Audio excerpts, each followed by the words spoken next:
Premier happy hour de l'année 2026 à l'Auditorium Régnier 3, mardi 20 janvier, et premier concert du Festival Mozart de l'Orchestre Philharmonique de Monte-Carlo. Le programme, c'est deux pièces très connues pour les vents qui étaient des instruments très populaires à l'époque de Mozart, donc étaient très accessibles et joués par beaucoup de monde.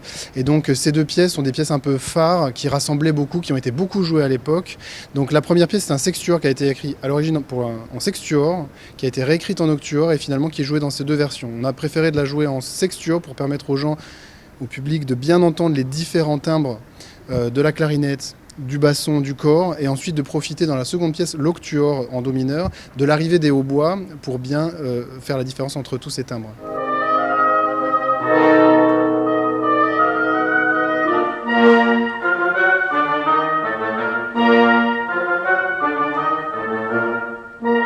Les sérénades sont des musiques de nuit, des musiques souvent aussi festives, des musiques de soirée. Donc c'est des musiques sur lesquelles on danse, sur lesquelles aussi les gens parlent, les gens font la fête. Donc c'est des musiques plutôt joyeuses en effet.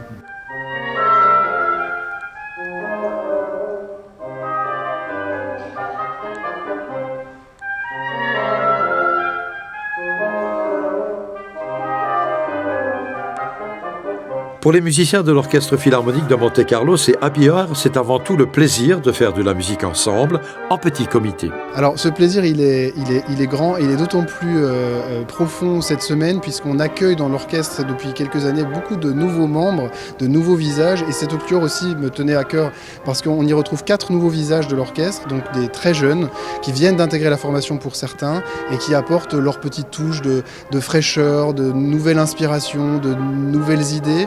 Et donc c'est à la fois une manière de les présenter, mais aussi à la fois une manière de les intégrer, de faire ce concert Happy Hour avec ces 4 nouveaux musiciens. C'est un vrai choix de faire un concert Happy Hour.